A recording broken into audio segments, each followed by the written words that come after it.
Now, this is a subset of the JaVale McGee, Shaquille O'Neal beef, and this is involving Kevin Durant. Now, Kevin Durant came to the defense of his teammate JaVale McGee, which I can't criticize. You know what I'm saying? A good teammate, is supposed to do that. All right, I understand that. My issue is what Durant said. Now, Durant was saying that Shaq wasn't a perfect player. He had flaws.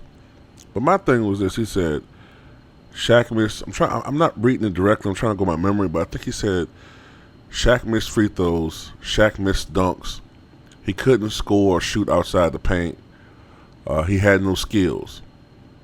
He was bigger than everybody else, and that's the reason why he was able to score. And he also played on 5 or 6 different teams, so he wasn't this flawless player. Something like that. Now, this is my problem with Durant. I mean, not only the fact that we never heard him start chapping and yapping at the mouth until he joined the Warriors. Okay, when he was with the Thunder, he was at press conferences crying about how good his mama was and playing the good boy routine and shit. Now, all of a sudden, he want to be Mr. Tough Guy when he on a team that's about 50-8 or whatever, right? Or 50-9, whatever their record is. All right. Secondly, and I guess more importantly, I take issues with some of the shit he's saying about Shaq. Okay, having watched Shaq I watched Shaq for the totality of his career. From the time he was, matter of fact, I remember I started paying attention to Shaq when he was in LSU. And I watched him throughout his entire career until his retirement. You said Shaq couldn't shoot free throws. No, he couldn't. He couldn't. We know who else couldn't shoot free throws? Will Chamberlain, who some people think is the greatest center of all time. Many people think that. Some people think he's the greatest player.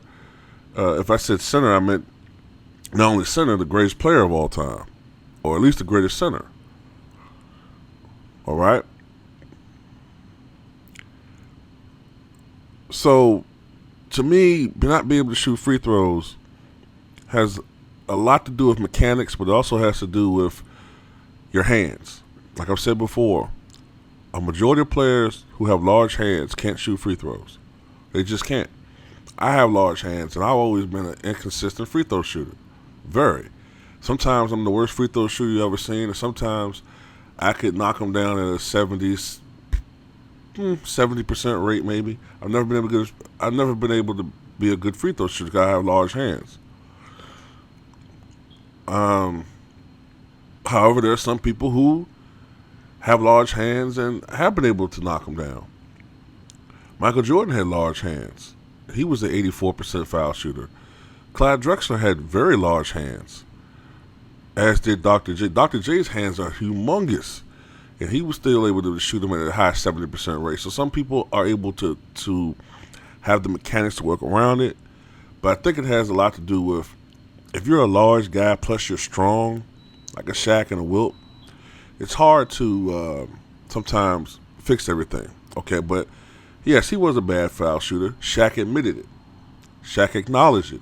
Shaq even, unlike a lot of guys, poked fun at himself about his horrible foul shooting. If you think I'm joking, look at the Scary Movie cameo he had with him and Dr. Phil. Shaq made it a running joke.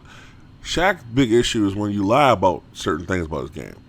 Okay, now when you say Shaq missed dunks, okay, toward the end of his career, when he lost all of his athleticism and his quickness, I do remember him missing alley dunks or going up and missing dunks that he would have been able to finish easily, especially when he was with Boston.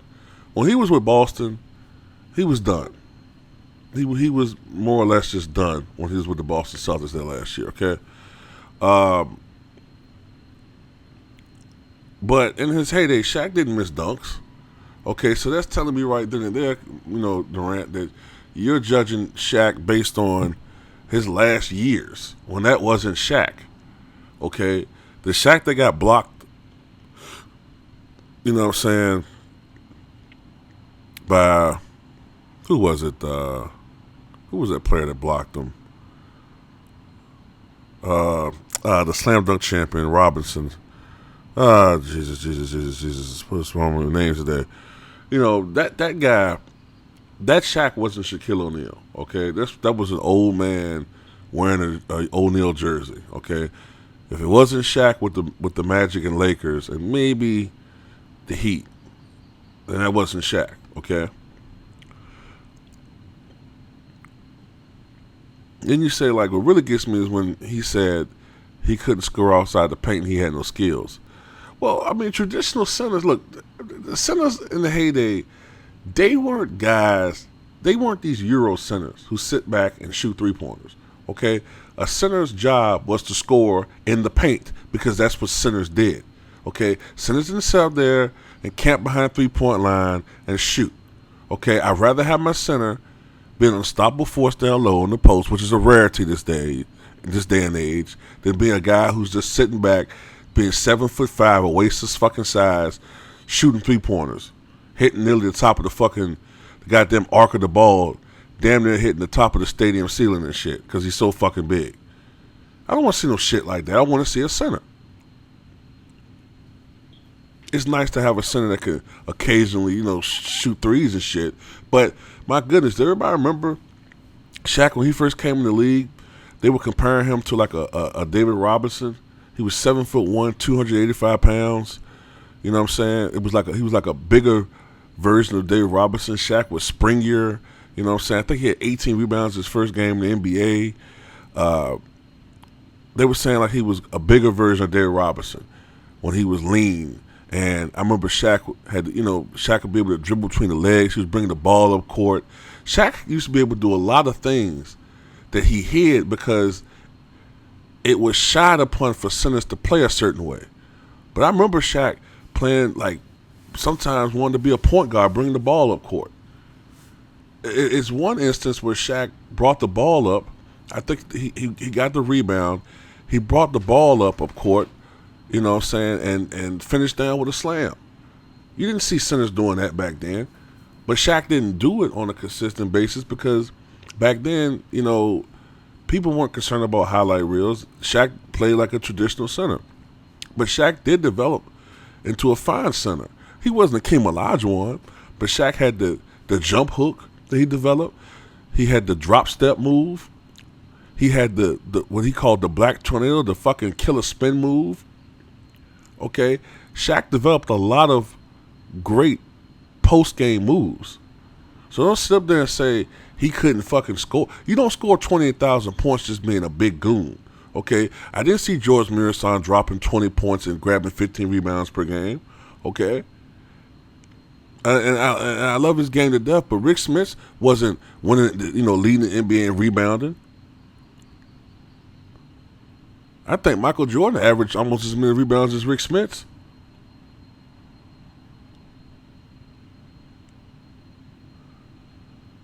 I don't think Sean Bradley was scoring 20,000 points in his career. So it's not all about size. Okay? You don't score 28,000 points just being big. Shaq had skills. If anything, Shaq didn't live up to his potential because Shaq is generally seen as a top 10 all-time player, but he should have been even more. Shaq had GOAT potential.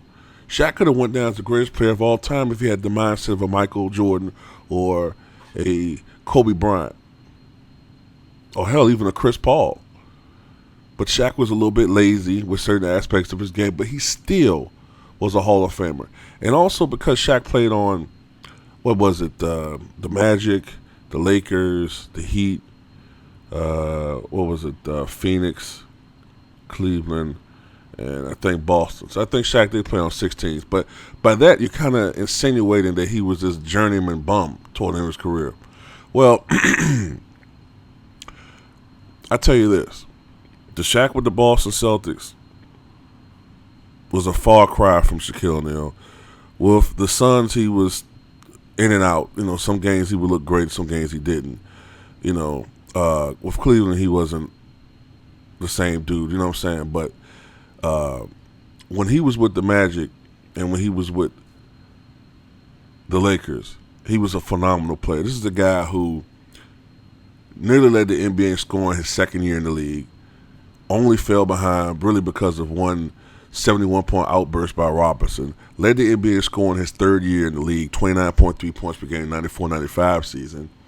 Took his team to the NBA Finals his third season. Okay? And contrary to public opinion, or popular opinion, while Olajuwon did outplay Shaq, Shaq had a nice series. Shaq posted great numbers. I think he averaged like 28 points per game in the finals. But Shaq was outplaying everybody during that playoff run. The only guy that really outplayed him was Olajuwon. And there's no shame being outplayed by one of the greatest centers of all time. Okay? Now, while Shaq did have a lot of postseason exits that were kind of humbling, to say the least, for the Lakers or the Magic, Shaq was an unstoppable force in a way that Durant never will be. Okay, Durant's a great scorer, but he's not as unstoppable and as dominant as Shaq. Shaq is the second, in my opinion, Shaq is the second most dominant center of all time, and arguably Jordan was great. Jordan was dominant, but Shaq was. You had to just seen Shaq in his prime, right? You look at his career numbers, and I think it's like 23.8 points and something like 11 something rebounds. But those journeyman years when he was a role player really pushed down his averages, because when Shaq was in his prime, he was averaging about, his career averages was more like 26 and 12. Okay, Shaq was a beast. A beast. And when he got it going, when Shaq really was playing his ass off, just look at that series, that finals against the Pacers, when Larry Bird was forced to hack a Shaq. Forced to do it because they just had no answers for the guy. So he was not just a guy out there just, beasting because he was big. Okay? Now I understand you taking up for your boy, but you can't disrespect Shaq's legacy like that. You know what I'm saying? That's just me, okay?